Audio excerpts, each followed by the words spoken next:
a very powerful organization. Is there nobody written a book about it? So I found a little book at the Library of Congress called The Drug Trust by a man named Morris Beale. And he was a Washington news reporter whose wife had some minor ailment, and she went to the doctors, and she was so mistreated that it made her husband furious. And so he started looking at the medical profession, and he was appalled by what he found out. So he started studying the medical profession, and he wrote a little book about 20 pages long called The Drug Trust.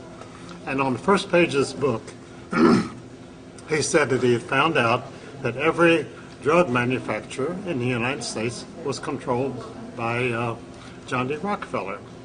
Well, I thought that was a very foolish statement. I couldn't believe that.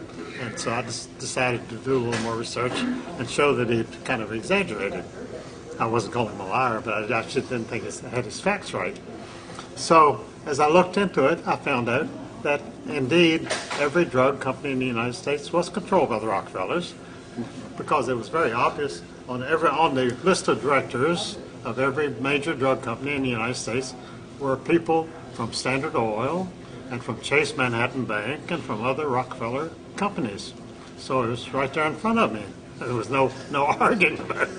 John D. Rockefeller. So the man was right. The man was absolutely right. Well, he was a newspaper reporter, and so he knew what he was talking about, but I just simply could not absorb that, because I knew that John D. Rockefeller was the owner of Standard Oil of New Jersey, the greatest monopoly in the world. And in my naivete, I'm a very country boy, I'm very naive, and I thought, if this is the richest man in the world, and he has the greatest corporation in the world, what does he want to fool around with the medical profession for? Yeah. Because that wasn't a very highly paid profession in those days, but it was part of the control. And he saw new worlds to conquer, and he took over the entire medical profession in the United States. He started some of his hirelings.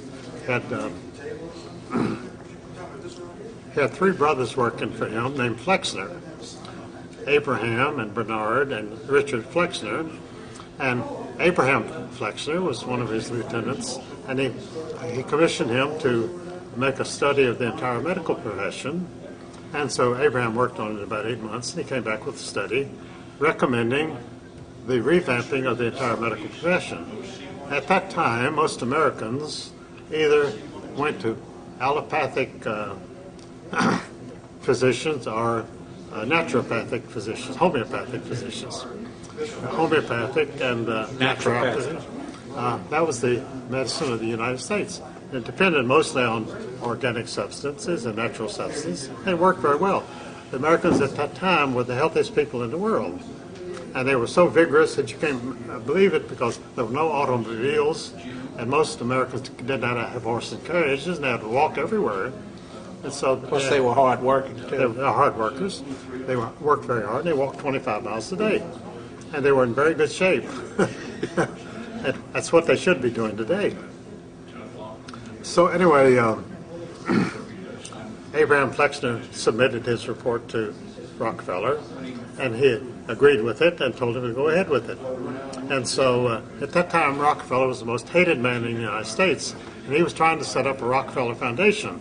But he was so hated that Congress refused to, even with wholesale bribing, they refused to authorize the Rockefeller Foundation. So he thought it was more clever, because at that time J.P. Morgan had set up U.S. Steel Corporation, which was an amalgamation of the Carnegie interests and other steel companies, and created a world steel monopoly, just like the oil monopoly. And so, you see, Carnegie was a little Scotchman who became a very wealthy man through the coal operation and the manufacture of steel. And he became one of the richest men in the world. And as he grew older, he devoted his life to charity. He set up libraries all over the United States. He was really a very good man. And he was a virtuous man, which Scotch people are. They're thrifty and they're very virtuous. So, because I'm Scotch myself, my mother was a Muse, and from Scotland. So anyway, as a virtuous man, Carnegie wanted to give away his money. He didn't want anything to do with it, or he didn't want to manage it or dictate how it was used. And so when he set up the 5 Carnegie Foundations, he specified that he would have no personal interest in the operation of any of them. So you had 5 huge foundations to indulge in philanthropy, and he himself would have nothing to do with it.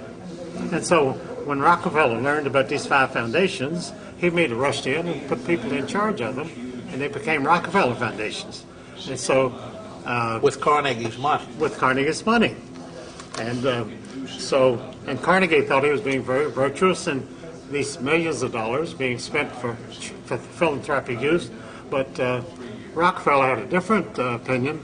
He thought that philanthropy should serve his business interests, and so all Rockefeller philanthropies became part of the Rockefeller business empire. He thought this was just good business. It worked out pretty well, because all the Rockefeller philanthropies helped the Rockefeller business interests. And so Rockefeller took over the Carnegie revamping of the medical profession, and they issued a report in 1913, the same time that they adopted the Federal Reserve Act, that that the number of doctors in the entire United States be cut by about 2/3, and they adopt a whole new system called the allopathic system of medicine from Germany, which is drugs. Well, drugs, artificial. Well, the allopathic German system depended on radical surgery and long hospital stays and heavy use of drugs. And so this Rockefeller thought this was terrific. And so they've been on it. They've been on allopathic system ever since. Almost overnight, neuropathy and homeopathy disappeared in the United States. In fact, they practically became illegal. Yeah. Because as the legislatures under Rockefeller's leadership, he set up the American League of Municipalities, which controlled all the small towns in the United States, and the American Association of State Governments, which controlled all the state governments in the United States, including the legislatures. And he used the state legislatures to draft new methods for controlling doctors in hospitals. And so all hospitals and all doctors had to be licensed through state legislature, which sounded wonderful if you didn't know what was going on. That you had to go through John D. Rockefeller to get a medical license and a hospital license. Wow. That's what it amounted to. And that's the system we have today.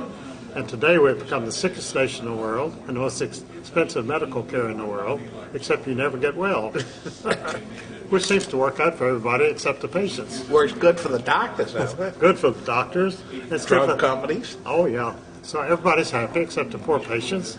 And whenever you go to a doctor today and he prescribes a medicine for you, he says, you're going to have to take this medication for the rest of your life because it's against AMA principles to ever cure anybody. They've actually brought doctors up on charges of curing people. And they've drummed some of them out of the AMA for that very reason, because you're curing people.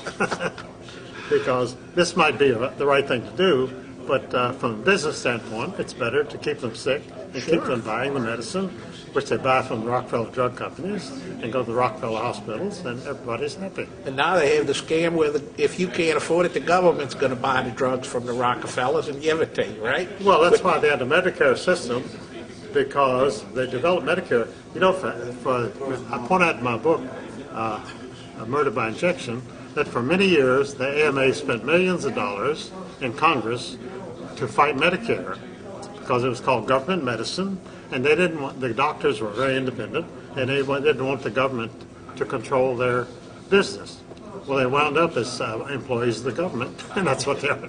And now this new drug act, they're going to supply the drugs to the people that can't afford it with the taxpayers' money, but the drug companies will still get the money. They get the money. Yeah. Because a lot of the people who are buying drugs today and medications, like elderly people like myself, they couldn't afford the drugs, and so the government will pay for them. What a racket. Well, it shows that these people are good businessmen. Yeah, very good. Yeah. They're not very ethical, though, are they? Well, you and I could never think of such a diabolical plan.